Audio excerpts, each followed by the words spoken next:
दलितों के लिए बराबरी की बातें करना आसान है और उन्हें बराबरी का दर्जा देना बहुत मुश्किल है। अछूतों को समाज में बराबरी का दर्जा देने के लिए आरक्षण के सवाल पर सभा बंटी हुई थी। ऐसे कई सदस्य थे जो ऐसा मानते थे कि अगर आरक्षण को लागू किया गया तो देश अगड़ों और पिछड़ों में बंट जाएगा। इसीलिए सार्वजनिक तौर पर भी और निजी तौर पर भी आंबेडकर को यह समझाने का प्रयास चल रहा था कि आप आरक्षण की मांग को छोड़ दीजिए। भीमराव, आपसे एक बात करनी थी।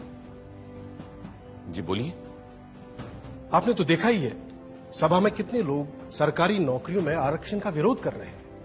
अब अगर शेड्यूल कास्ट और शेड्यूल ट्राइब वालों को आरक्षण दिया गया तो आप तो जानते ही हैं फिर सिख, ईसाई, पारसी, मुसलमान कोई पीछे नहीं रह जाएगा।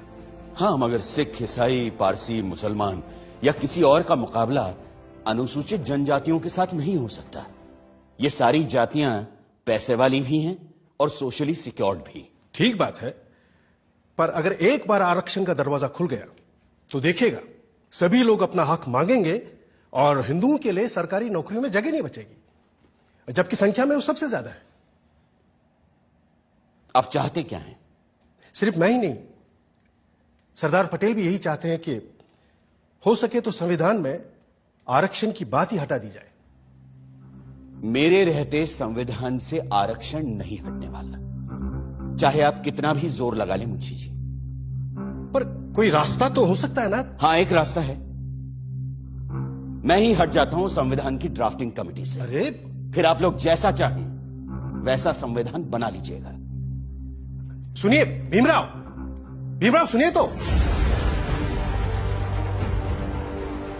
डॉक्टर आंबेडकर को लगा कि जिन दलितों की लड़ाई वो लड़ रहे हैं, अगर उनको ही जीने का अधिकार नहीं दिला पाए तो फिर संविधान सभा में रहने का फायदा क्या है।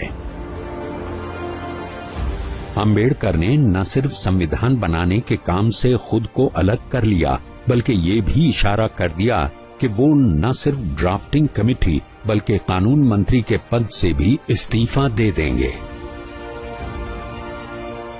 इससे ऐसी खलबली मची कि आंबेडकर को मनाने खुद सरदार पटेल उनके घर पहुंच गए।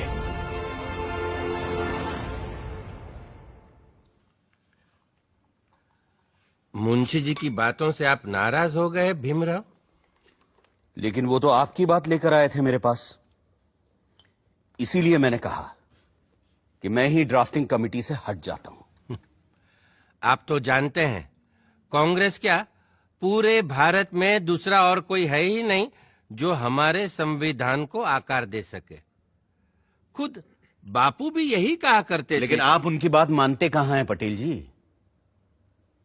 गांधी जी पिछड़ों को रिजर्वेशन देने की मेरी तजवीज से सहमत थे।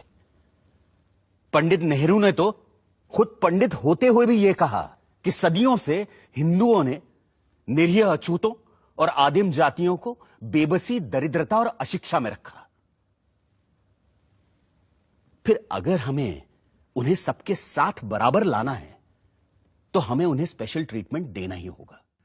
आपकी बात सही है, पर आप तो जानते हैं कि बड़े पदों पर हम मेरिट के आधार पर ही लोगों को ले पाएंगे।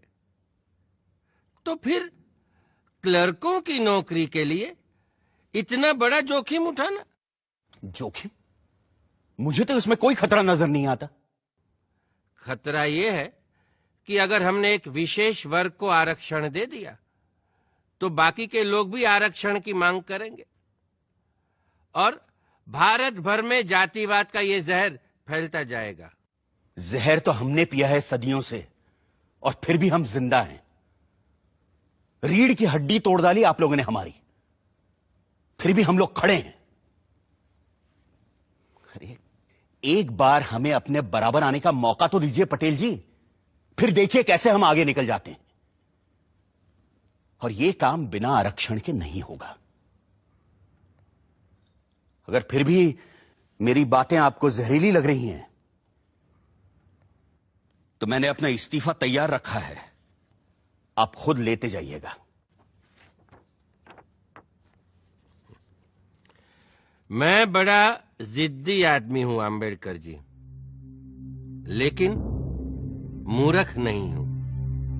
किसान हूं। देखकर ही बता सकता हूं कि कौन सा बीज कल मुझे अच्छी फसल देगा।